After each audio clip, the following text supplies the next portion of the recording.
I'm Erin Johnson with Live, Love, and Create. Today I'm going to teach you how to make a simple paper mosaic like this one with supplies that you have at home. So what you'll need for this project is something to cover your work area, tablecloth or newspaper, something to protect your table, some lightweight boxes that are colorful like granola bars or cereal boxes, Elmer's glue, paint if you have it. If you don't, you could use markers or crayons, a cotton ball, some Q-tips, a straight pin, paper puncher, hole puncher, pencil, scissors, a ruler, and then string if you have it. The first thing you're going to do is cut a piece of a box for your background. I did this one 4 inches by 5 inches, so you can get your ruler and draw a line 4 inches across and then go up 5 inches and across 4 inches, and I already cut a piece there so I don't have to measure that or draw that line 5 inches down. I'm just going to cut this.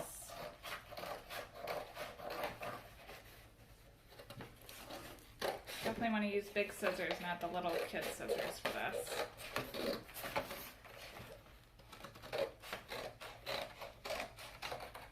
Okay, set that aside.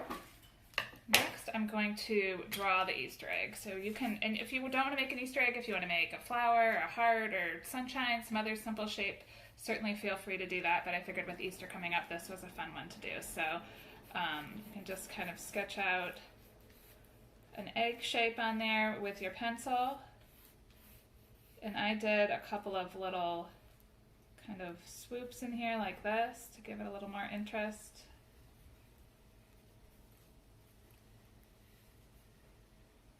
And then once you have that, you're going to paint or color the background. So I just had a little bit of this blue paint with a cotton ball, and I dipped it in there, and I just dabbed it all around, kind of covers it pretty nicely.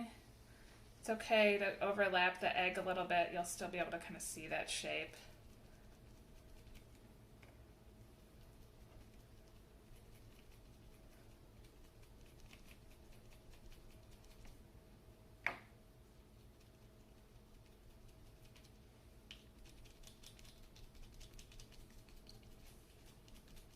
Okay, just kind of evening it out a little bit.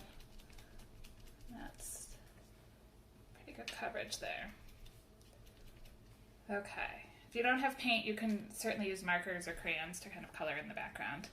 Okay, so the next step was to punch out colors for the egg. I did 4 different colors on here. I found some pastel colors, some kind of solid areas, like here's a lot of green on the bottom of this box, so maybe we'll do the green. You'll take the hole puncher and just go ahead and punch a bunch of little circles out of a box.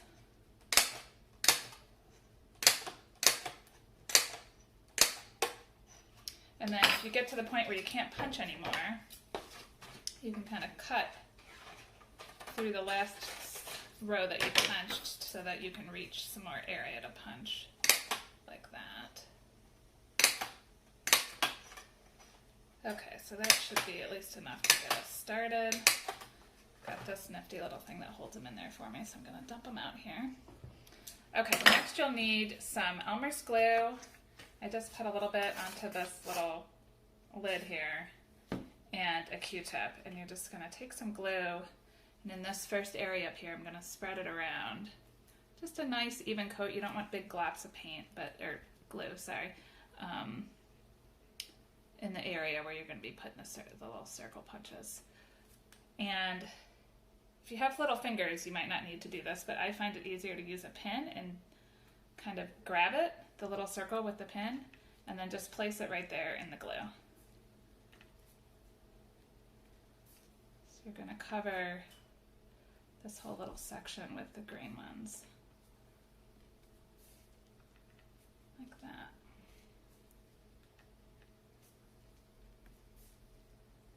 It's okay if they overlap a little bit. Of course, you have to turn them over so the colored side is up.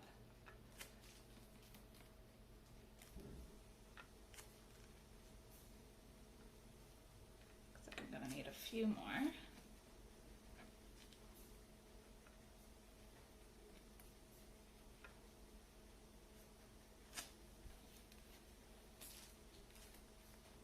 No, maybe not. It's going to be close.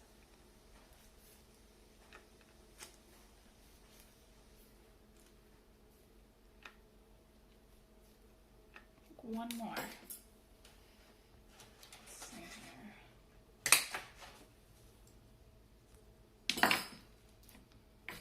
Just gonna put a little more glue right there. Put one right there. Okay, so that's the first little section. You can see I covered it with the green circles. So you'll repeat that for the other sections, and then when you're done, you can punch 2 holes in the top.